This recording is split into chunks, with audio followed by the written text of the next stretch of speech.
Bismillahirrahmanirrahim. Today we will discuss about matrices. We define matrix. A matrix is just rectangular arrays of items. A typical matrix is a rectangular array of numbers arranged in rows and columns. Basically array जो होता है matrix जो होता है ये arrays of item होता है जो आप देख रहे हैं और ये एक रेक्टेंगुलर एरे होता है जिसके अंदर नंबर्स अरेंज होते हैं और इन नंबर्स को अरेंज किया जाता है रोज एंड कॉलम्स में।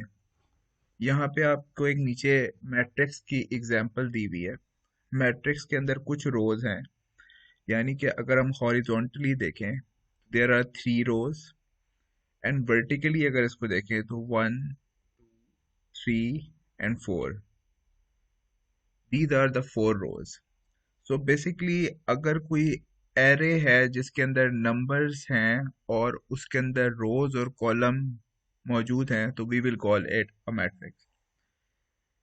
मैट्रिक्स को नॉर्मली कैपिटल लेटर से लिखा जाता है, जिस तरह A capital represents matrix A, और इसके नीचे 3/4 जो लिखा हुआ है वो हर मैट्रिक्स का ऑर्डर होता है। तो इससे मुझे ये पता लग रहा है कि इस मैट्रिक्स का ऑर्डर 3/4 है। ये ऑर्डर होता क्या है यह भी हम फर्दर स्लाइड्स में देखते हैं। Defining it again, a matrix is an array of numbers. Again आप देख सकते हैं एक और एग्जांपल है जिस मैट्रिक्स का नाम ए ही रखा गया है और कैपिटल लेटर से इसको डिनोट किया गया है। दूसरी चीज, ये मैट्रिक्स को लिखने का एक तरीका होता है। अगर यहाँ पे कांस्टेंट की बेसिस पे ए से रिप्रेजेंट किया जाएगा तो नॉर्मली मैट्रिक्स के अंदर जो नंबर्स होते हैं उनको स्मॉल लेटर से रिप्रेजेंट कर दिया जाता है। या तो उधर डिजिट्स होंगे, अगर तो डिजिट्स होते हैं लेट्स से 5 8 9 तो भी मैट्रिक्स होता। अगर इसको किसी लेटर से रिप्रेजेंट करना है तो हमेशा एक स्मॉल लेटर से रिप्रेजेंट किया जाता है। मैट्रिक्स के जो अंदर नंबर हैं वो उसी मैट्रिक्स का जो नाम है, जिस तरह ये ए मैट्रिक्स है तो इसके जो अंदर नंबर्स हैं उसको हम स्मॉल ए से रिप्रेजेंट करेंगे और उसकी जो पोजीशन है उसके हिसाब से हम उसका नंबर असाइन करेंगे। जैसे ये जो है रो के हिसाब से फर्स्ट एलिमेंट है, इट मींस 1, और कॉलम में भी वन फर्स्ट एलिमेंट है, इट मींस A11। इसी कॉलम का ये दूसरा है, सॉरी कॉलम पहले आएगा और उसके बाद उस कॉलम में पहला है, इस रो में पहला है, इसलिए इसको 2 1 कहा जा रहा है। तो इसके नंबर्स बेसिकली इसकी पोजीशन डिफाइन करेंगे, denoted with a bold capital letter. As I said, all matrices have an order or dimension, that is the number of rows and the number of columns. So A is 2/3 or 2/3. ये जो हमने पिछली slide में देखा था 3/4, तो basically जो matrix का नीचे मल्टीप्लिकेटिव फॉर्म में टर्म लिखी होती है इसका ऑर्डर डिफाइन कर रहा होता है। ऑर्डर का मतलब ये है कि जितनी भी मैट्रिक्स में रो है उसको हम पहले लिखेंगे। 3 का मतलब है कि इस मैट्रिक्स में 3 रोज हैं, और मल्टीप्लाई बाय 4 का मतलब है इसमें 4 कॉलम है। तो जो 3/4 है जो भी उसका ऑर्डर होगा ये उसको रिप्रेजेंट करेगा। इसके अंदर मैं दोबारा देख सकता हूँ कि 3 रोज हैं। अगर हम हॉरिजॉन्टली देखें तो इस मैट्रिक्स में 1 2 3 रोज हैं और 1 2 3 4 कॉलम है, तो इसीलिए इस मैट्रिक्स का ऑर्डर 3/4 है। मैट्रिक्स के कुछ एडवांटेजेस हैं। शायद अगर मैनेजमेंट साइंस की पर्सपेक्टिव से देखा जाए तो इनइक्वालिटीज को सॉल्व करने के अलावा इतने ज्यादा मेजरली एडवांटेजेस मैनेजमेंट साइंटिस्ट नहीं यूज करते। लेकिन जो फर्दर इसके एडवांटेजेस हैं, reduces complicated systems of equation two simple expression. जैसे मैंने आपसे कहा कि इनइक्वालिटीज या फंक्शंस को रिड्यूस करने के अलावा मैनेजमेंट साइंसेस का इतना यूज मैट्रिसेस पे रिलाई नहीं कर रहा होता, तो पहला यूज एग्जैक्टली वही है। adaptable to systematic method of mathematical treatment and well suited to computers. Matrices जो कंप्यूटर प्रोग्रामिंग को रिकग्नाइज करने के लिए सूट करते हैं, और ऑफ कोर्स कंप्यूटर प्रोग्रामिंग और कंप्यूटर रिलेटेड जो इस तरह की टेक्निक्स हैं वो हमारा कंसर्न नहीं होगी, लेकिन ये समझने के लिए कि मैट्रिक्स का फायदा क्या होता है, ये एडवांटेज पढ़ना जरूरी थे। A matrix is a set of number arranged in a square or rectangular array enclosed by two brackets.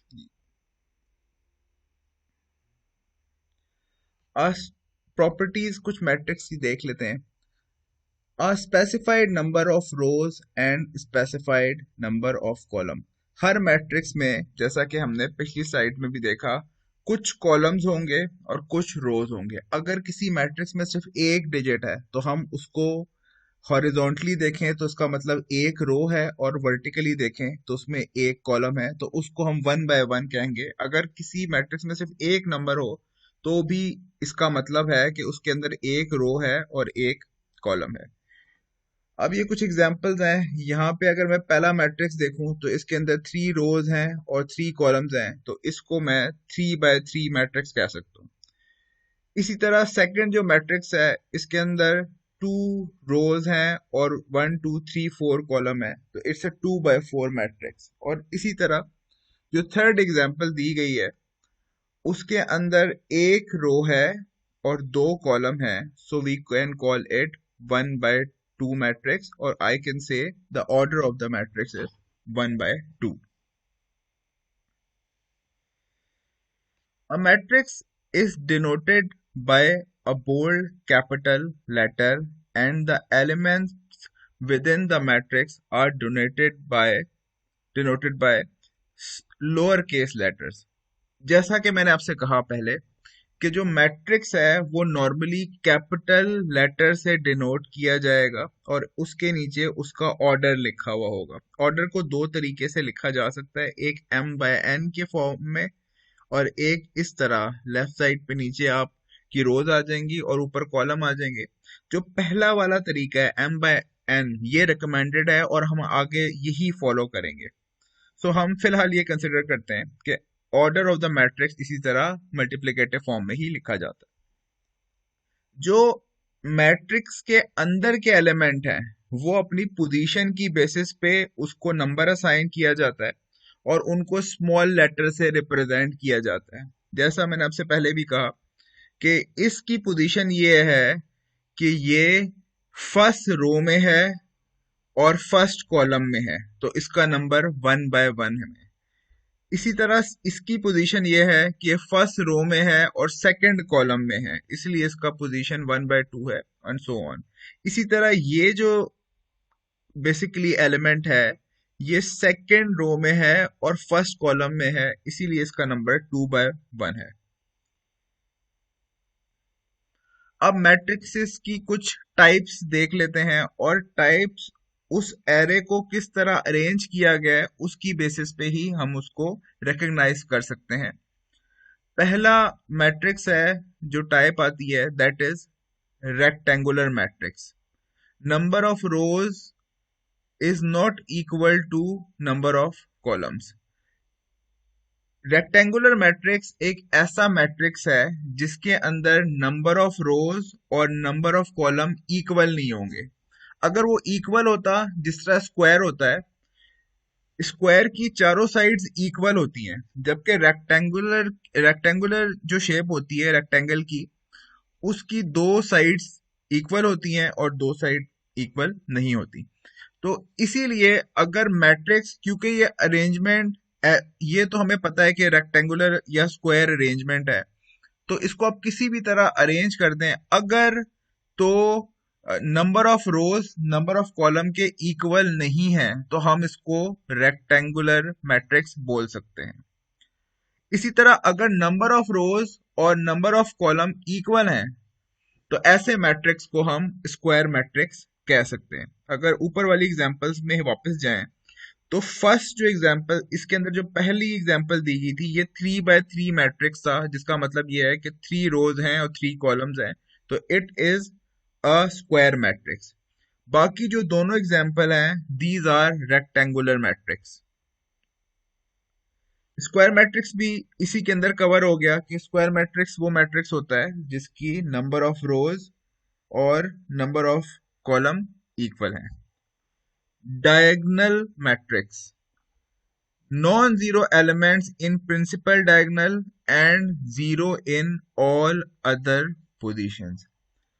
अगर कोई ऐसा मैट्रिक्स है जिसके जो बेसिकली डायगोनल के अलावा सारे जो एलिमेंट्स हैं वो जीरो हैं और सिर्फ डायगोनल्स पे नॉन जीरो एलिमेंट है, और वो नॉन जीरो कोई भी हो सकते हैं एक्सेप्ट जीरो। यहाँ पे 247 की एग्जांपल दी गई है, यहाँ पे 358 भी हो सकता था, एंड कोई भी ऐसा नंबर हो सकता था जो नॉन जीरो है। अगर तो सिर्फ डायगोनल पे कोई नॉन जीरो एलिमेंट्स हैं और बाकी सारे एलिमेंट्स जो हैं वो जीरो हैं, तो it is a diagonal matrix. ये जो डायगोनल मैट्रिक्स है इसका ऑर्डर जरूरी नहीं है 3 by 3 ही हो, जिस तरह यहाँ पे एक 3 by 3 की एग्जांपल दी गई है। इट कैन बी 4 by 4 और 2 by 2।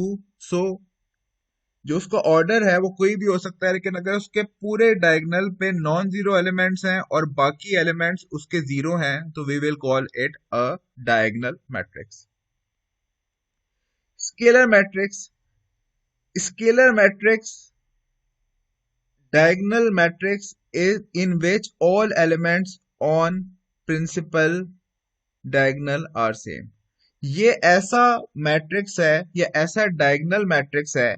डायगोनल मैट्रिक्स वो मैट्रिक्स था जिसके डायगोनल के अलावा जितने भी एलिमेंट हैं वो जीरो थे। अब ये ऐसा डायगोनल मैट्रिक्स है स्केलर मैट्रिक्स जिसके डायगोनल पे जो भी एलिमेंट होगा वो सिमिलर होगा। यहाँ पे 4 की एग्जांपल है, इट कैन बी 1 2 3 4 5। अगर तो डायगोनल मैट्रिक्स के अंदर जो डायगोनल पे एक ही एलिमेंट है तो we will call it a scalar matrix. इसी तरह नेक्स्ट है रो मैट्रिक्स। रो मैट्रिक्स नाम से वाज़ेह है, ये वो मैट्रिक्स है जिसके अंदर सिर्फ एक रो होगी। यानी कि हमारे पास एग्जांपल दी हुई है, इसके अंदर 4 कॉलम्स हैं लेकिन इस मैट्रिक्स के अंदर सिर्फ एक रो है, so it is a row matrix.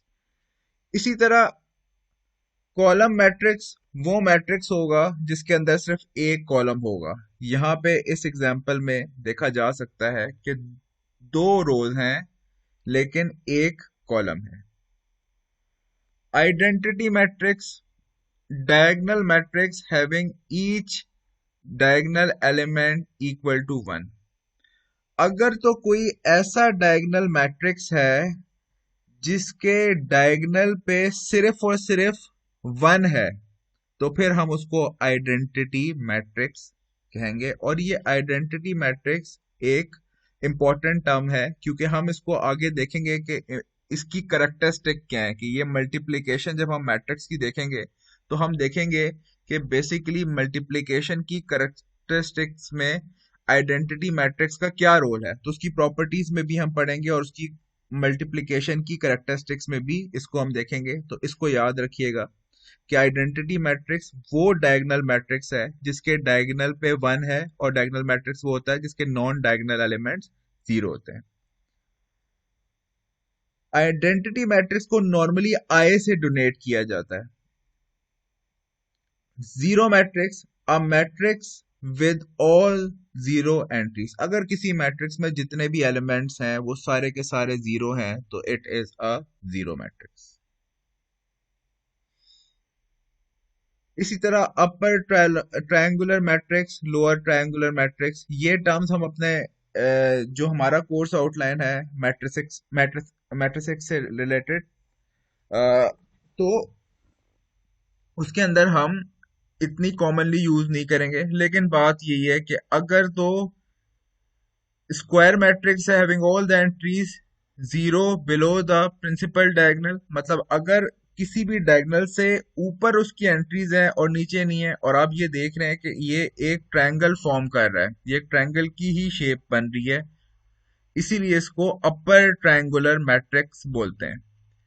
इसी तरह अगर यही सिचुएशन लोअर साइड पे हो, यानी कि डायगोनल से ऊपर के एलिमेंट जीरो हो जाएं और बाकी सारे एलिमेंट नीचे नॉन जीरो हों, तो इसको हम लोअर ट्रायंगुलर मैट्रिक्स बोलते हैं। और मैंने जैसा कहा कि ये एक ट्रायंगल की शेप उन एलिमेंट्स की बन रही है जो कि नॉन जीरो हैं, इसीलिए इसको ट्रायंगुलर मैट्रिक्स बोलते हैं।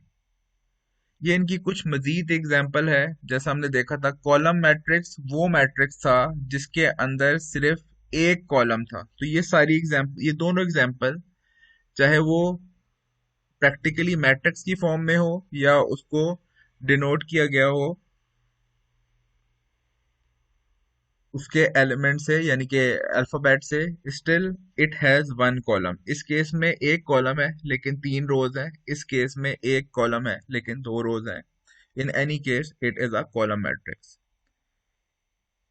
Again it is row matrix. Row matrix वो मैट्रिक्स था जिसके अंदर सिर्फ एक रो होती है, और ये उसकी एग्जांपल है। रो मैट्रिक्स के अंदर नंबर ऑफ कॉलम कितने भी हो सकते हैं, it can B one, it can be more than one. Rectangular matrix हमने देखा कि वो मैट्रिक्स है जिसके रोज और कॉलम इक्वल नहीं होते। तो यहाँ पे फिर एग्जांपल में देखूं तो पहले केस में it has one two three four, four rows and two columns. In the second case it has five columns and two rose.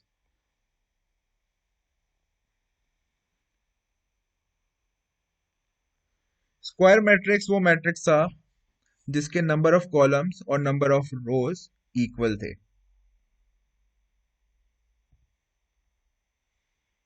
Diagonal matrix was the matrix जिसके सिर्फ डायगोनल पे एलिमेंट से, और इसीलिए यहाँ पे मैंने दोबारा एग्जांपल दी हुई है कि आपको ये बात बिल्कुल क्लियर हो जाए कि डायगोनल मैट्रिक्स का जरूरी नहीं है कि जो ऑर्डर है वो 3 by 3 होगा। It can be 4 by 4 as well, it can be 2 by 2 as well.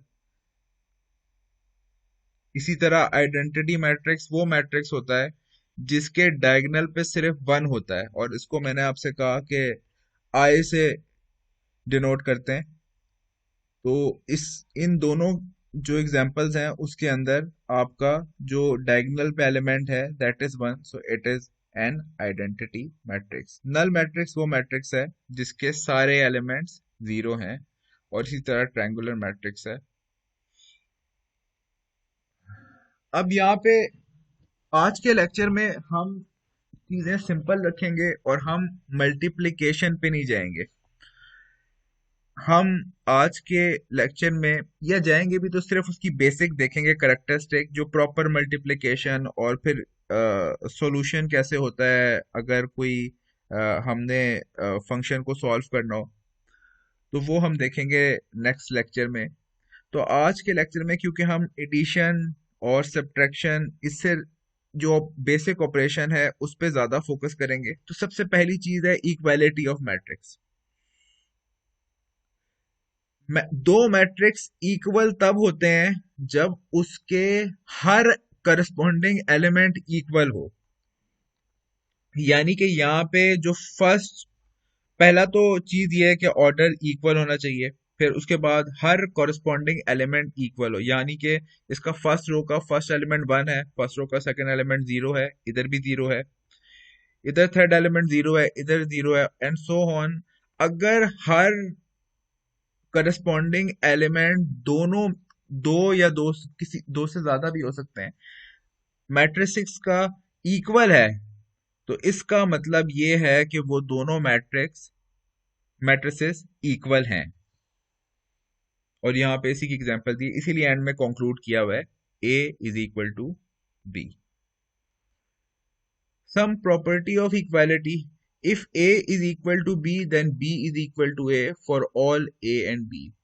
और ये बात तो बिल्कुल इम्प्लाइड है कि अगर a is equal to b है तो b is equal to a होगा। और रीजन क्या है कि हम कह रहे हैं कि सारे करस्पॉन्डिंग एलिमेंट्स इक्वल हों, तो सारी बात है मैं इसको इससे कंपेयर करूं या इसको इससे कंपेयर करूं, आंसर एक ही है कि दे आर इक्वल, तो ये तो प्रॉपर्टी होनी ही थी। if A is equal to B and B is equal to C, then A is equal to B for all A, B and C. और अल्टीमेटली फिर वही बात है कि अगर B के भी कॉरेस्पॉन्डिंग एलिमेंट C के साथ सारे सिमिलर हैं और A के B के साथ एलिमेंट सारे सिमिलर हैं, तो इसका मतलब यही है कि C के जितने भी एलिमेंट्स हैं वो A के साथ सिमिलर होंगे। तो इसकी एक ये प्रॉपर्टी निकलती है कि if A is equal to B and b is equal to c, तो एक और प्रॉपर्टी है कि ए भी सी के बराबर ही होगा।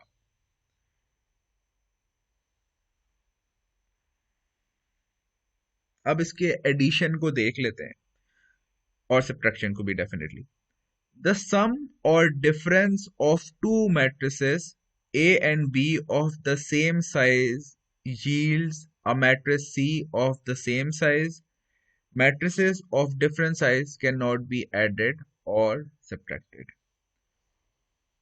मैट्रिसेस की एडिशन या सब्ट्रैक्शन के लिए सबसे पहला जो क्राइटेरिया है वो ये है कि जो भी मैट्रिसेस आपस में ऐड या सब्ट्रैक्ट हो रहे हैं उनका ऑर्डर सेम होना चाहिए। अगर एक 2/3 मैट्रिसेस है और दूसरा 3/2 मैट्रिक्स है तो इसका मतलब वो ऐड नहीं हो सकते। पहला क्राइटेरिया ये है कि उसका ऑर्डर सेम होना चाहिए और डेफिनेटली फिर वो रिजल्ट करेगा ए और बी का सम या उसकी सब्ट्रैक्शन रिजल्ट करेगी एक और मैट्रिक्स में जो जिसका ऑर्डर वही होगा जो ए और बी का था। इस केस में ए और बी का ऑर्डर सेम है। To add matrices we add the corresponding elements,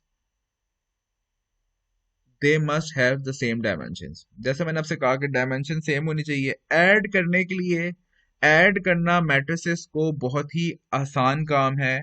simply पहली रिक्वायरमेंट ये थी कि उनका ऑर्डर सेम होना चाहिए। तो इन दोनों मैट्रिसेस में हम पहला चीज देख लेते हैं, ऑर्डर सेम है। दोनों में 2 रोज हैं, 2 कॉलम्स हैं। अगर इसका ऑर्डर लिखा होता तो दोनों 2/2 ऑर्डर के मैट्रिसेस हैं। इसका मतलब हम ये कह सकते हैं इनकी एडिशन पॉसिबल है। अगर इनका ऑर्डर सेम नहीं होता फिर हमें कुछ करने की जरूरत नहीं थी, फिर हम सिंपली रिमार्क दे देते the addition of the above matrices is not possible because their order are not same और they are not of the same order.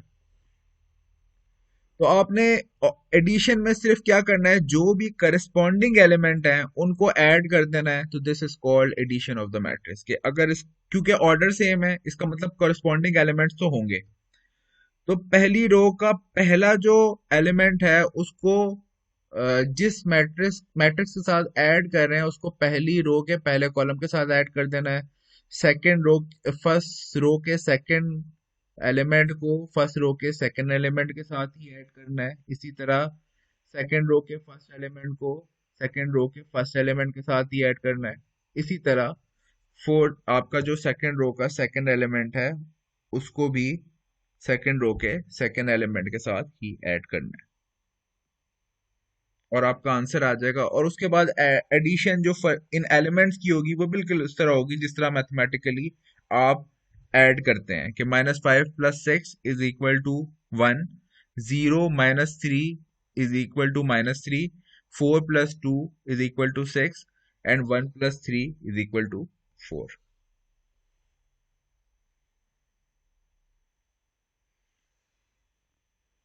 ये एक और एग्जांपल दी गई है एडिशन की और उसी तरह एडिशन हुई हुई है कि इस केस में एक रेक्टेंगुलर मैट्रिक्स है जिसका ऑर्डर जो है 2/3 है और वो एक जीरो मैट्रिक्स के साथ ऐड हुआ हुआ है। तो जीरो के साथ जो भी ऐड होता है आंसर वही आ जाता है वापस। अगर 5 में जीरो ऐड करें तो आंसर इज 5, 6 में जीरो ऐड करें तो आंसर इज 6। इसी तरह इस केस में देखें तो पहला अगर आप एडिशन को स्टार्ट से देखें तो पहला क्राइटेरिया ये था एडिशन का कि ऑर्डर सेम होना चाहिए। तो ये हमें नजर आ रहा है कि दोनों मैट्रिसेस का ऑर्डर सेम है।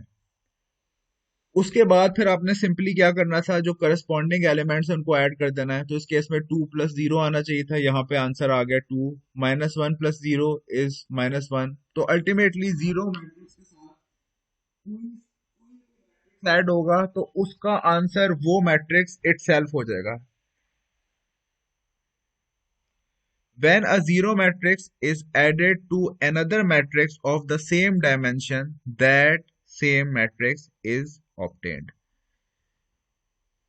इधर एक चीज गौर कीजिएगा, इसने लिखा हुआ है matrix of the same dimension. Even अगर जीरो मैट्रिक्स है और वो डायमेंशन कोई और है तो वो ऐड नहीं हो सकता। इसका ये मतलब नहीं है कि आपका आंसर आ जाएगा सेम मैट्रिक्स।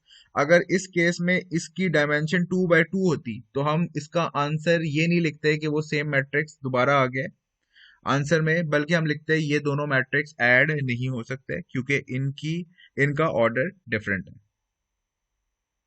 ये एक और एग्जांपल दी गई है। इस बार इस केस में जो एडिशन हुई थी वो 3 by 3 मैट्रिक्स की हुई भी है।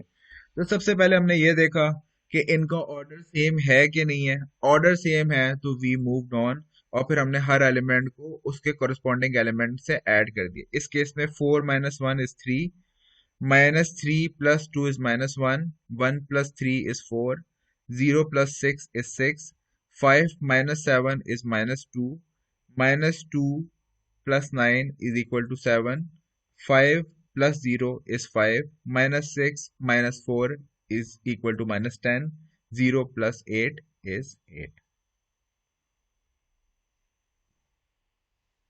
To subtract matrices, we subtract the corresponding elements. The matrices must have same dimension.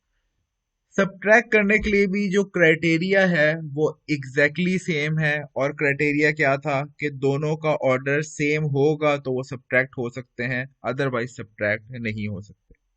और सब्ट्रैक्ट करने के लिए भी प्रोसीजर बिल्कुल सेम है कि जो कॉरेस्पॉन्डिंग एलिमेंट होगा उसको आपने माइनस कर देना है तो आपका आंसर आ जाएगा।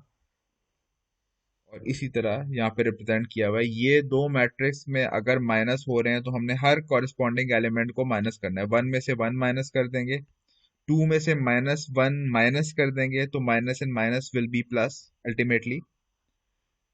-2 में से -1 माइनस कर देंगे, 0 में से 3 माइनस कर देंगे, -3 में -2 हो जाएगा और -1 में -3 हो जाएगा। और this is the answer after the solution.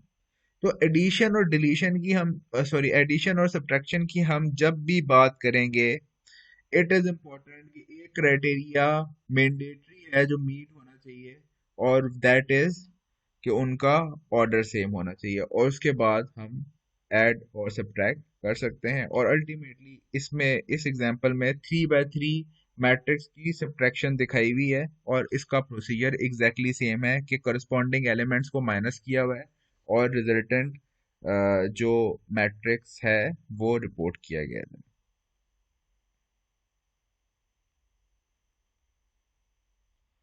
और ये आप देख सकते हैं कि 4 माइनस, इस केस में प्लस हुआ है तो 4 - 6 इज -2, और अल्टीमेटली वही प्रोसीजर फॉलो हुआ है कि करस्पॉन्डिंग एलिमेंट्स को प्लस किया गया इस केस में। अच्छा, कभी कभी यहाँ पे अब ये देख लीजिएगा इनके दरमियान साइन क्या है। आपको हो सकता है डायरेक्टली ना कहा जाए कि ऐड जैसे सब्ट्रैक्ट करें, और आपको कहा जाए कि सॉल्व कर लें। तो इस केस में अगर साइन प्लस है तो डेफिनेटली आपने ऐड करना है, और साइन माइनस है तो इसको आपने सब्ट्रैक्ट करना है, जिस तरह नॉर्मल मैथमेटिक्स में होता है। Additive inverse of a matrix, एक होता है इनवर्स ऑफ अ मैट्रिक्स, वो हम आगे पढ़ेंगे। Additive inverse of a matrix हम बोलते हैं अगर सिंपली उसके साइन चेंज कर दिए जाएं। मतलब अगर ए मैट्रिक्स का एडिटिव इनवर्स जो होगा उसको हम -a बोलेंगे, क्योंकि वो बिल्कुल ऑपोजिट साइन वाला मैट्रिक्स है। और इसके अंदर इसकी करेक्टरिस्टिक क्या है, एडिटिव इनवर्स ऑफ ए का मतलब ये है कि इसका साइन माइनस हो जाएगा, और उसका फर्दर मतलब ये है कि इसके अंदर जितने एलिमेंट्स हैं उस सब का साइन जो है वो चेंज हो जाएगा। इस केस में 1 प्लस था तो माइनस हो जाएगा, 0 का कोई भी साइन लगा लें, 0 इज 0, तो इसलिए 0 पे कोई साइन हमने नहीं लिखा हुआ। जो 2 है वो प्लस था और माइनस हो जाएगा, 3 अगेन प्लस साइन था, माइनस हो जाएगा, -1 था तो उसका साइन चेंज होके प्लस हो जाएगा, और 5 का साइन चेंज होके माइनस हो जाएगा। तो अगर आपको क्वेश्चन आ जाए find the additive inverse of the matrix. तो आपने सिंपली सबसे पहले तो उसका साइन माइनस करना है और उसके बाद अल्टीमेटली उसके जितने भी एलिमेंट्स हैं उनका साइन चेंज कर देना है, तो it will be the additive inverse of a matrix. अब ये एग्जांपल दी हुई है कि इस मैट्रिक्स का अगर एडिटिव इनवर्स फाइंड करना हो तो उसको कैसे करेंगे, और हमें एग्जैक्टली पता है कि हमने सिर्फ और सिर्फ हर एलिमेंट के साइन चेंज कर देने हैं। यानी 2 पॉजिटिव है तो उसको हमने माइनस कर देना है, 1 माइनस है तो हमने इसको पॉजिटिव कर देना है, 5 पॉजिटिव है तो हम इसको साइन माइनस कर देंगे, 6 पॉजिटिव है तो हम इसका साइन माइनस कर देंगे, 4 पॉजिटिव है तो हमने इसका साइन माइनस कर देना है, और -3 नेगेटिव है तो हमने इसका साइन प्लस कर देना है। तो it will result in the additive inverse of a matrix.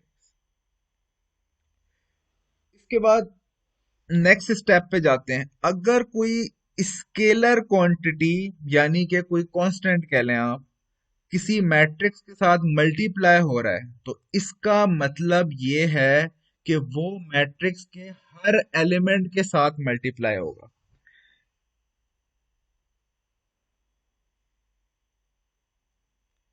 मतलब जिस तरह अगर इस एग्जांपल में हमने लिखा हुआ है k is multiplied by a matrix जो कि एरे ऑफ एलिमेंट है, अगर इसको मैंने बाहर से कन्वर्ट करके k को अंदर लेके जाना हो तो फिर मैं क्या करूंगा, फिर k को हर एलिमेंट के साथ मल्टीप्लाई करूंगा और ये इसका आंसर आएगा। तो बेसिकली ये जो लेफ्ट हैंड साइड है, k into a matrix is equal to every element of original matrix into K. और ये याद रखिएगा कि k इज अ कांस्टेंट, इसलिए हमने इसको k कहा हुआ है। मतलब k की जगह 2 भी हो सकता था, 4 भी हो सकता था, 6 भी हो सकता था। तो अगर यहाँ पे 6 होता और इसको मैंने सॉल्व करना होता तो मैं 6 को हर एलिमेंट के साथ मल्टीप्लाई करता।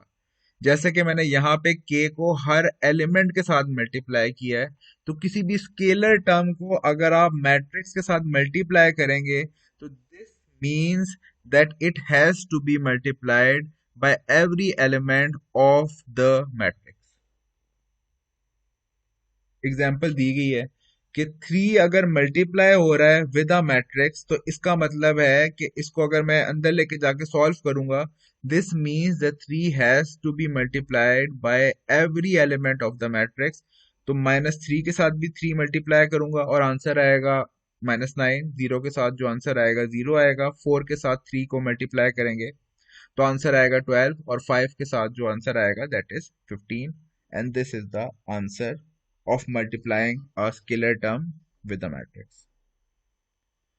Again, अगर तो क्वेश्चन में वेरिएबल दिया हुआ है तो उसको भी आप ऐसे ही मल्टीप्लाई करेंगे। इसका जरूरी मतलब नहीं है कि आपने सॉल्व करके कोई टर्म ही निकालनी है जो कि मैथमेटिकल टर्म हो। आप सिंपली अगर वेरिएबल के साथ मल्टीप्लाई हो रहा है तो आप वेरिएबल के साथ मल्टीप्लाई करने के लिए वही लॉजिक यूज करेंगे जो आप मैथमेटिक्स में नॉर्मल अलजेब्रा में करते थे कि x के साथ अगर 5 मल्टीप्लाई होता था तो वी कॉल्ड इट 5x। इसी तरह 5y के साथ जब 5 मल्टीप्लाई होता था वी कॉल इट 5y। इसी तरह एक्स स्क्वायर के साथ जब 5 मल्टीप्लाई होता था तो हम इसे कहते थे 5x²। तो सिंपली जो मल्टीप्लाई होकर रिजल्ट प्रोड्यूस करेंगे उसको हम रिजल्ट की फॉर्म में लिख देंगे, और जो वेरिएबल की फॉर्म में है उसको हम उस तरह मल्टीप्लाई करेंगे जिस तरह मैथ्स में होता है, नॉर्मल मैथ्स में जो मैट्रिसेस के अलावा है।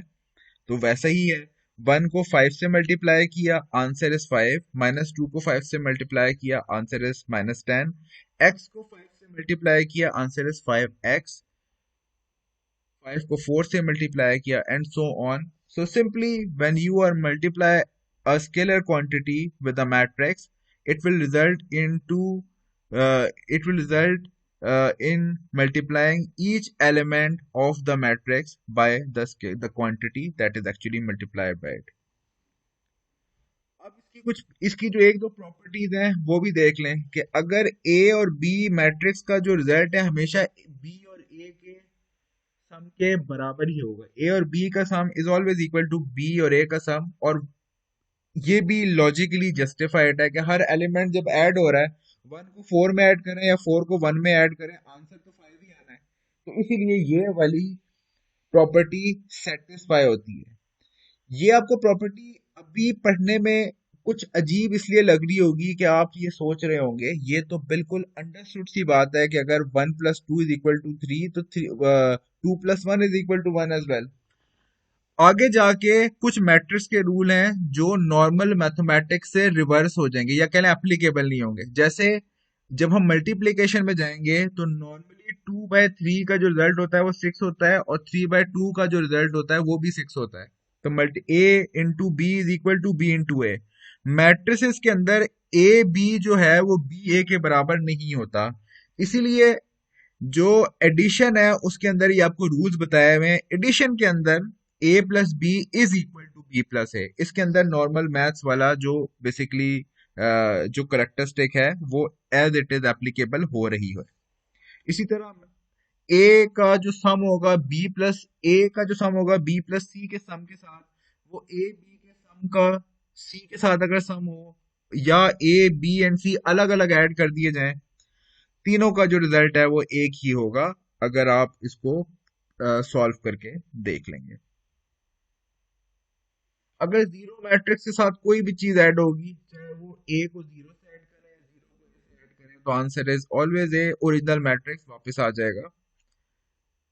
इसी तरह आपका एक मैट्रिक्स में से वही मैट्रिक्स माइनस कर देंगे तो आंसर इज जीरो मैट्रिक्स, और इसके अंदर वो इक्वेशन वाला रूल भी अप्लाई हो रहा है। If a plus zero is equal to a, तो इस जीरो को आप उधर ले जाएं और इसको इधर ले आए तो आंसर, इसको आप इस तरह भी इक्वेशन को पढ़ सकते हैं, A minus A is equal to zero.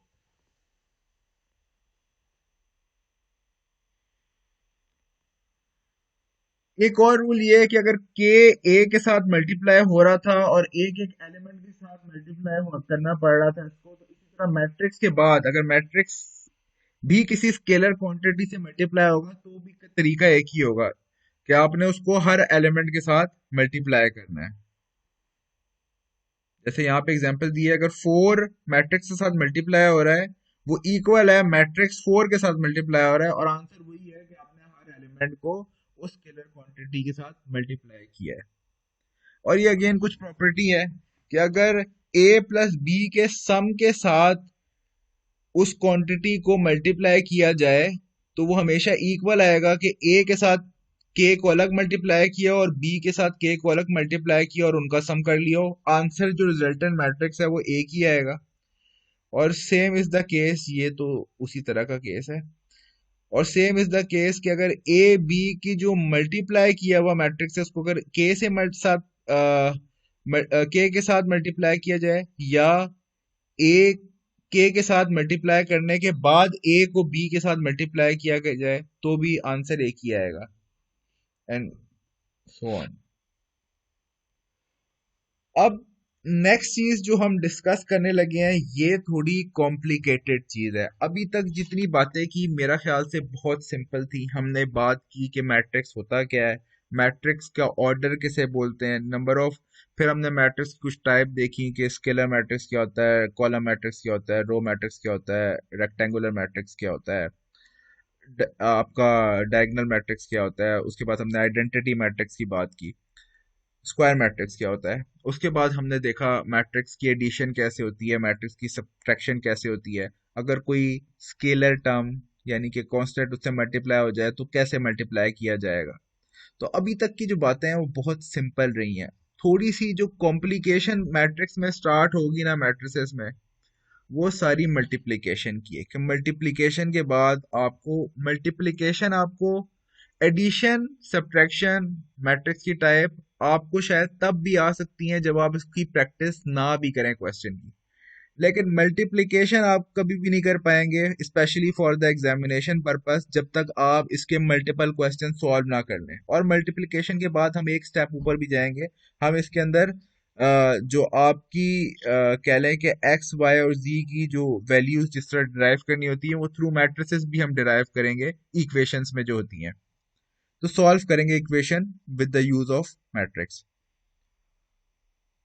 अब मल्टीप्लिकेशन पे आते हैं, और जैसा मैंने कहा मल्टीप्लिकेशन थोड़ी सी मुश्किल काम होगा, तो इसीलिए ये जो मेरा पहला मैट्रिक्स पे लेक्चर है, वो मेरा इधर तक ही मैं लिमिट करूंगा। मतलब कि मैं मल्टीप्लिकेशन की आपको प्रॉपर्टीज कुछ बताऊंगा, बेसिक रिक्वायरमेंट बताऊंगा। जिस तरह मैंने आपसे कहा था कि एडिशन का जो क्राइटेरिया है या सब्ट्रैक्शन का, वो ये है कि दो और मैट्रिक्स का ऑर्डर सेम होना चाहिए। इसी तरह मल्टीप्लिकेशन का हम क्राइटेरिया डिस्कस करेंगे और एक ओवरव्यू लेंगे कि एक्चुअली मैट्रिक्स मल्टीप्लाई होता कैसे है, और उसको फर्दर ज्यादा डिटेल में नहीं जाएंगे, वो हम नेक्स्ट लेक्चर में देखेंगे जो प्रॉपरली कवर करेगा मल्टीप्लिकेशन ऑफ मैट्रिसेस।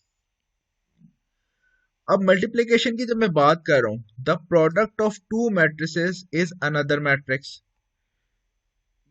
जब हम दो मैट्रिक्स के मल्टीप्लिकेशन की बात कर रहे हैं तो वो हमेशा रिजल्ट करेगा एक और मैट्रिक्स में। और एक और मैट्रिक्स का मतलब ये है कि कोई नया मैट्रिक्स होगा।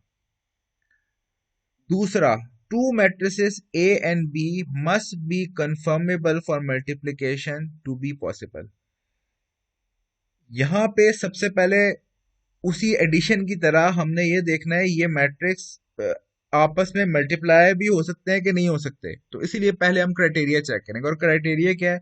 Number of column of first of A must be equal to number of rows of B. जो पहला मैट्रिक्स है उसका जो कॉलम है, यानी कि यहाँ पे 3 कॉलम्स हैं, 1/3 का मतलब है रोज इनटू कॉलम, वो अगर दूसरे मैट्रिक्स की रो के इक्वल होगा, सिर्फ तब ही मैट्रिसेस आपस में मल्टीप्लाई हो सकते हैं, अदरवाइज मैट्रिसेस अप्लाई नहीं हो सकते। मल्टीप्लिकेशन में एक और बात याद रखिएगा कि इनका ऑर्डर सेम होना जरूरी नहीं है। क्राइटेरिया क्या है कि जो पहले मैट्रिक्स की नंबर ऑफ कॉलम्स हैं वो हमेशा इक्वल होने चाहिए सेकंड मैट्रिक्स की नंबर ऑफ रो के, अदरवाइज मैट्रिसेस मल्टीप्लाई नहीं हो सकते। और नॉर्मली इसका जब आंसर आएगा जो मैट्रिक्स, उसका जो ऑर्डर बनेगा वो बनेगा जो पहले मैट्रिक्स की नंबर ऑफ रोज हैं और सेकंड मैट्रिक्स की नंबर ऑफ कॉलम है, 1/1। मल्टीप्लिकेशन का क्राइटेरिया ये है कि पहले मैट्रिक्स का नंबर ऑफ कॉलम और दूसरे मैट्रिक्स की नंबर ऑफ रो इक्वल होना चाहिए, और जो रिजल्टेंट मैट्रिक्स आएगा उसका जो ऑर्डर होगा वो पहले मैट्रिक्स की नंबर ऑफ रो होंगी और सेकंड मैट्रिक्स के नंबर ऑफ कॉलम होंगे। तो खैर, ये जो दूसरी बात की है इसको फॉर द टाइम बीइंग आप इग्नोर भी कर सकते हैं। पहली वाली बात बहुत ध्यान से याद रखनी है, और वो ये है कि मैट्रिक्स मल्टीप्लाई तब होंगे जब पहले मैट्रिक्स की नंबर ऑफ कॉलम दूसरे मैट्रिक्स के नंबर ऑफ रो के इक्वल होंगे। If it is satisfied then we will move on to the multiplication. अब आपसे पूछा यह गया है कि इनमें से कौन से मैट्रिसेस हैं जो मल्टीप्लाई हो सकते हैं। सिंपल क्राइटेरिया, पहले मैट्रिक्स में एक कॉलम है और दूसरे मैट्रिक्स में 4 रो हैं, दोनों इक्वल नहीं है, नहीं मल्टीप्लाई हो सकते। Same is the case in the next situation, जहां पे ए मैट्रिक्स में 2 कॉलम है और बी मैट्रिक्स में 6 रोज हैं, तो इक्वल नहीं है, नहीं मल्टीप्लाई हो सकते। थर्ड में दो सॉरी 3 कॉलम है पहले मैट्रिक्स में और दूसरे मैट्रिक्स में 3 रोज हैं, इसीलिए इस फर्स्ट की नंबर ऑफ कॉलम सेकंड की नंबर ऑफ रोज के इक्वल है, इसीलिए मल्टीप्लाई हो सकते हैं। और रिजल्टेंट का जो ऑर्डर आएगा, मैंने कहा जैसे पहले मैट्रिक्स के नंबर ऑफ रोज होंगी और दूसरे मैट्रिक्स की नंबर ऑफ कॉलम, उसका ऑर्डर ये बनेगा।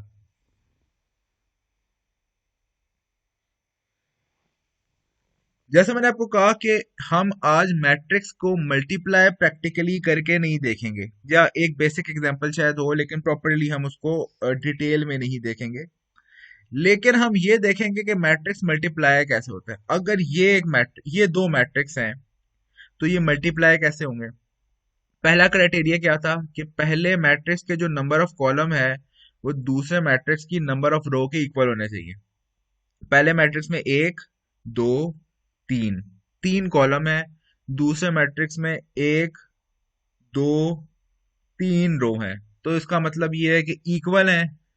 तो हम ये कह सकते हैं कि ये मैट्रिक्स मल्टीप्लाई हो सकते हैं। मल्टीप्लाई कैसे होंगे? रिजल्टेंट मैट्रिक्स का उन्होंने शो किया हुआ है, इसको मल्टीप्लाई कैसे करना है इसको हम देखते हैं। सबसे पहले आपने पहली मैट्रिक्स की पहली रो को दूसरे मैट्रिक्स के पहले कॉलम के साथ मल्टीप्लाई करना है।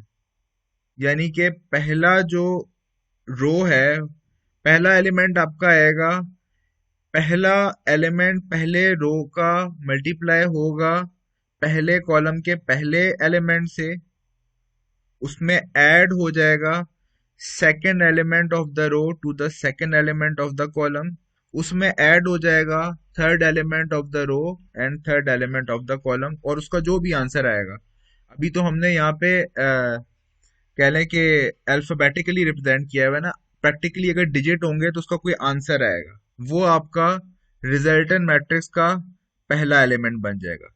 इसी तरह उसी रो को अब आपने सेकंड कॉलम के साथ मल्टीप्लाई करना है, पहले एलिमेंट को पहले एलिमेंट से जो कॉलम का है, इसी तरह दूसरे एलिमेंट को दूसरे एलिमेंट, अब ये दूसरे कॉलम की मैं बात कर रहा हूँ, और फर्स्ट रो को उसके बाद सेकंड कॉलम के साथ मल्टीप्लाई होगा, और इसका जो भी आंसर आएगा वो आपका सेकंड एलिमेंट बन जाएगा रो का।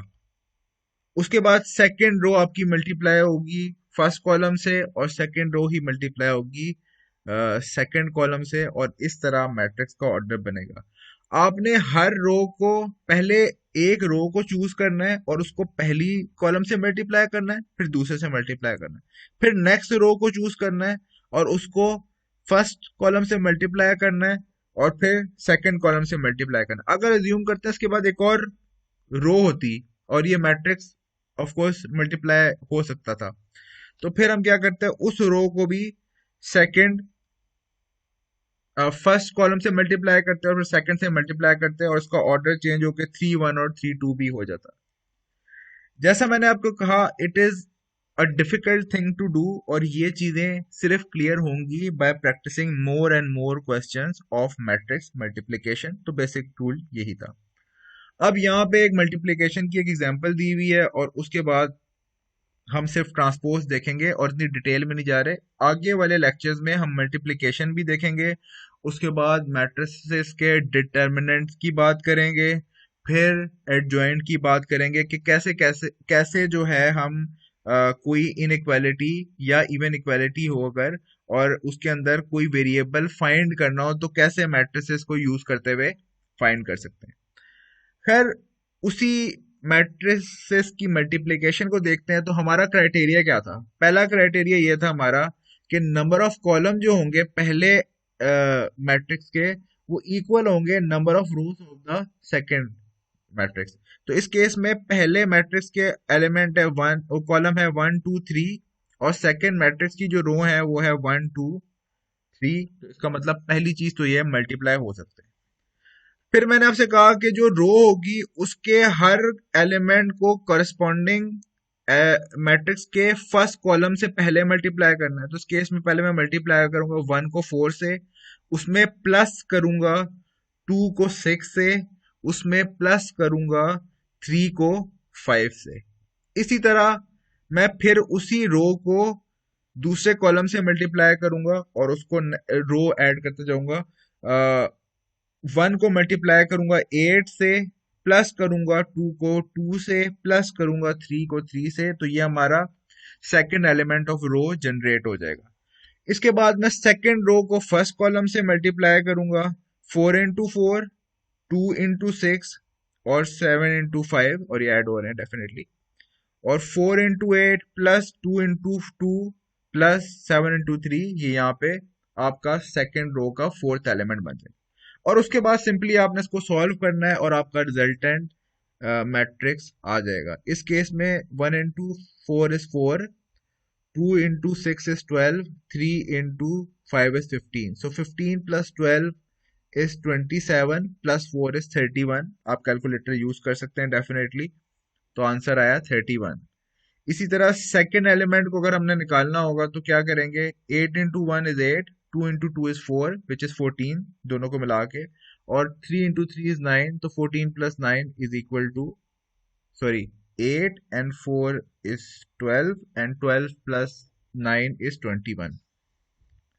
इसी तरह नीचे आप आए तो 4 into 4 is 16, 16 plus 6 into 2 which is 12 is actually 28, and 28 plus 7 into 5, that is 35, is 63, and so on. This is the way how matrices are actually multiplied.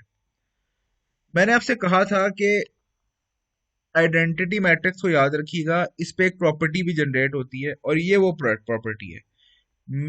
कोई भी मैट्रिक्स अगर आइडेंटिटी मैट्रिक्स से मल्टीप्लाई होगा तो उसका आंसर हमेशा ए matrix ही आएगा। तो इसको अगर आप इसी तरीके से सॉल्व करें, यानी कि 1 को 31 से मल्टीप्लाई करें प्लस 0 इंटू 21, तो आपका पहला एलिमेंट आपका 31 जनरेट हो जाएगा। इसी तरह 1 को 21 से मल्टीप्लाई करें और 0 को 57 से मल्टीप्लाई करें तो ऑफ कोर्स आपका सेकंड एलिमेंट 21 जनरेट हो जाएगा। 0 इंटू 31 प्लस 63 इंटू 1, तो 63 जनरेट हो जाएगा। और 0 इंटू 21 प्लस 1 इंटू 57, तो 0 के साथ क्योंकि मल्टीप्लाई होते थे 0 आ रहे हैं और आपका वही मैट्रिक्स जनरेट हो जाएगा जो ओरिजिनल मैट्रिक्स था। तो किसी भी आइडेंटिटी मैट्रिक्स के साथ अगर कोई भी मैट्रिक्स मल्टीप्लाई होगा तो प्रॉपर्टी ये है कि आंसर वही मैट्रिक्स आ जाएगा। उसके बाद मैट्रिसेस की कुछ प्रॉपर्टी हैं। इन प्रॉपर्टीज की मुझे लगता है इतनी डिटेल में आपको बताने की जरूरत नहीं है, क्योंकि प्रॉपर्टी आपका काम मैथमेटिशियन बनना नहीं है, सिर्फ अकाउंटेंट बनना है। सिर्फ एक इसकी प्रॉपर्टी याद रखिएगा जो शायद यहाँ पे मैंने लिखी भी नहीं है, वो ये है कि ये वाली, बल्कि इनफैक्ट ए बी इस केस में बी ए के इक्वल नहीं होंगे। अगर मैट्रिक्स अगर ये मैट्रिक्स इसके साथ मल्टीप्लाई होकर ये रिजल्ट प्रोड्यूस कर रहा है तो ये वाला मैट्रिक्स जब इसके साथ मल्टीप्लाई होगा तो आंसर ये नहीं होगा, आंसर कुछ और होगा। वो आपको सॉल्व करके देख लीजिएगा कि answer will always be different. तो A B is not equal to B A when you are multiplying the matrices.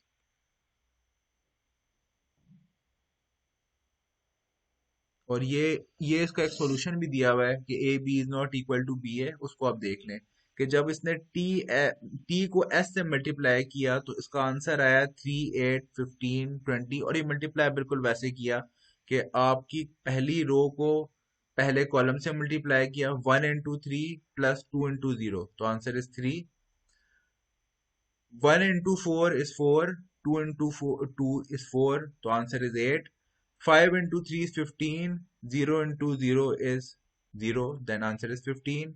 5 into 4 is 20 और 0 into 2 is 0, तो आंसर is 20। इसी तरह ये वाला s को t से जब मल्टीप्लाई किया तो आंसर आपका डिफरेंट आया, यानी कि ये दोनों मैट्रिक्सेस इक्वल नहीं है। तो हमारी प्रॉपर्टी ये भी जस्टिफाई हो रही है कि इस केस में नॉर्मल मैथ्स की तरह a multiply by b is not equal to b multiply by a।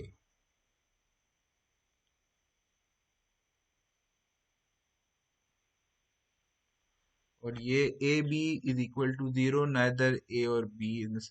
और दूसरी मैट्रिक्स की प्रॉपर्टी ये है कि अगर ए और बी का सम 0 आ रहा है तो इसके लिए जरूरी नहीं है कि आपका ए और बी में से एक 0 होना जरूरी है। जैसे नॉर्मल मैथमेटिक्स में 0 आंसर दो कह लें कि एलिमेंट्स का मल्टीप्लाई करके सिर्फ तब आता है जब दोनों में से एक 0। 2 into 2 can not be 0, 2 into 3 can not be 0। लेकिन मैट्रिसेस में ऐसा हो सकता है कि दोनों नॉन जीरो मैट्रिसेस हों और उनको मल्टीप्लाई करके आंसर 0 आ जाए, तो मैट्रिसेस में ये पॉसिबल है।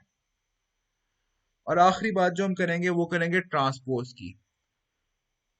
ट्रांसपोज ऑफ द मैट्रिक्स बहुत आसान बात है। सिंपली अगर मैं किसी मैट्रिक्स को रोटेट कर दूं, या आसानी में जिस तरह आप पिक्चर को रोटेट करते हैं एक साइड पे, एग्जैक्टली वही बात हो रही है यहाँ पे। अगर मैं किसी मैट्रिक्स के रोज को कॉलम में कन्वर्ट कर दूं तो उसको हम ट्रांसपोज करना कहते हैं। यहाँ पहली रो थी 2 4 7, मैंने इसको कॉलम में कन्वर्ट कर दिया 2 4 7। इसी तरह दूसरी रो थी 5 3 1, उसको मैंने अगेन दूसरे कॉलम में कन्वर्ट कर दिया 5 3 1। तो अगर किसी भी मैट्रिक्स की रो को कॉलम में कन्वर्ट कर दूं या कॉलम को रोज में कन्वर्ट कर दूं, एक ही बात है, तो उसको हम उस मैट्रिक्स का ट्रांसपोज बोलते हैं। और ऑर्डर हमेशा जहरी बात है चेंज हो जाएगा कि अगर 2/3 मैट्रिक्स है तो इसको ट्रांसपोज करने के बाद जो मैट्रिक्स रिजल्ट करेगा वो 3/2 हो जाएगा, क्योंकि जितनी भी रोज हैं वो कॉलम में कन्वर्ट हो गई हैं और जितने भी कॉलम है वो रोज में कन्वर्ट हो गए हैं। तो this is called transpose of a matrix. अब अगर आपको एग्जामिनेशन में ये आ जाए find the transpose of the matrix, तो सिंपली आपने उसकी रोज को कॉलम में कन्वर्ट कर देना है और आपका आंसर जो आएगा वो ट्रांसपोज ऑफ द मैट्रिक्स आ जाएगा। और नीचे आपको एग्जांपल भी दी हुई है। इस मैट्रिक्स का ट्रांसपोज कैसे लिया गया है? सिंपली इसकी रोज को कॉलम में कन्वर्ट कर दिया, पहली रो को पहला कॉलम बना दिया, दूसरी रो को दूसरा कॉलम बना दिया। This is actually called transpose of the matrix. Transpose को भी दो तीन तरीके से रिप्रेजेंट करते हैं। सबसे कॉमन तरीका ये है कि उस मैट्रिक्स के ऊपर अगर टी लिख दिया जाए तो मुझे पता लग जाएगा ये उसका ट्रांसपोज है। यानी कि अगर ए मैट्रिक्स ये था and I ask you to find the transpose of the matrix, you will write A T, यानी कि ये डेमोन्स्ट्रेट कर रहा है कि ये इसका ट्रांसपोज है ए का। और उसके बाद ये 2 और 3 लिखे हैं, या मेरे ख्याल से बेहतर तरीका है 2/3 लिख दें तो ज्यादा बेहतर रिप्रेजेंट हो जाता है। ये 2 3 एक्चुअली मैट्रिक्स के ऑर्डर को रिप्रेजेंट कर रहे हैं। और इसी तरह एक और एग्जांपल दी हुई है कि इसको भी ट्रांसपोज में कन्वर्ट किया हुआ है और इसकी डायमेंशंस रिवर्स हो गई हैं, इसके अंदर यही बताया गया। ट्रांसपोज की कुछ प्रॉपर्टी हैं, वो आप देख लें कि अगर a प्लस बी, यानी कि पहले a को b में प्लस करें और उसका ट्रांसपोज लें मैट्रिसेस में, तो a का ट्रांसपोज और b के ट्रांसपोज के सम के बराबर ही वो बनता है हमेशा। इसी तरह a को b से मल्टीप्लाई करके ट्रांसपोज लें या b को ट्रांसपोज लेके a के ट्रांसपोज के साथ मल्टीप्लाई किया जाए तो भी प्रोडक्ट सेम होगी। यहाँ पे एक बात याद रखिएगा, b के ट्रांसपोज को a के ट्रांसपोज के साथ मल्टीप्लाई करना है, a के ट्रांसपोज को b के ट्रांसपोज के साथ मल्टीप्लाई करेंगे तो ये इक्वेशन वैलिड नहीं है। इसी तरह कांस्टेंट को a से मल्टी किसी मैट्रिक्स से मल्टीप्लाई करें उसका ट्रांसपोज लें, वो इक्वल होगा कि मैट्रिक्स का पहले ट्रांसपोज ले लें और किसी कांस्टेंट से मल्टीप्लाई कर दें। और इसी तरह 2 बार ट्रांसपोर्ट लेंगे, जिस तरह पिक्चर आप 2 बार अगर रोटेट करें तो वो ओरिजिनल पिक्चर दोबारा बन जाती है। इसीलिए उसको कहा गया है कि अगर मैं एक बार जितनी भी रोज हैं उसको कॉलम में कन्वर्ट कर दूं और फिर जितने भी ये जो ट्रांसपोज है इसका दोबारा ट्रांसपोज ले लूं तो हमेशा ये ओरिजिनल मैट्रिक्स में दोबारा कन्वर्ट हो जाएगा। किसी भी मैट्रिक्स का अगर ट्रांसपोज लिया जाए और उसका दोबारा से ट्रांसपोज ले लिया जाए तो ये ओरिजिनल मैट्रिक्स वापस बन जाएगा। तो दीज आर द प्रॉपर्टीज, और इसके अंदर वो प्रॉपर्टीज को सेटिस्फाई करके दिखाया हुआ है कि a प्लस बी का ट्रांसपोज, यानी पहले a और b को प्लस किया गया है और उसका ट्रांसपोज लिया गया है, तो वो प्रॉपर्टीज वेरीफाई हो रही हैं। इसको मैं यहाँ पे स्किप करता हूँ क्योंकि ये हम क्वेश्चंस में देखेंगे, और नहीं भी हो तो ये आपको इस तरह प्रॉपर्टीज टेस्ट करना याद रखना, या प्रॉपर्टी सिर्फ आपको पता होना चाहिए। प्रॉपर्टीज को टेस्ट करना हमारा पार्ट नहीं है। हाँ, आपको पेपर में आ सकता है कि ये फाइंड कर दें या प्रूव कर दें, तो सिंपली आपने ए को बी में ऐड करना है, ट्रांसपोज लेना है, और उसके बाद ए ट्रांसपोज में बी ट्रांसपोज ऐड करना है, आपका आंसर सेम ही होगा और प्रूफ किया जा सकता है। और इसी तरह ए बी को मल्टीप्लाई करके भी ये बात प्रूफ की जा सकती है, जो सेकेंड प्रॉपर्टी थी। आज का जो टॉपिक है मैं इधर तक ही लिमिट करूंगा। अगले इंशाल्लाह मैट्रिक्स पे जो लेक्चर मैं कंटिन्यू करूंगा, जो अगला मेरा लेक्चर होगा उसमें मैं मल्टीप्लिकेशन और डिटर्मिनेंट्स और उसके अलावा आपकी इक्वेशंस कैसे सॉल्व हो सकती हैं थ्रू द मैट्रिसेस, हम उस पर बात करेंगे। आई होप के लेक्चर क्लियर होगा। If you have any questions regarding the lecture, you can of course contact me. Thank you so much. Allah Hafiz.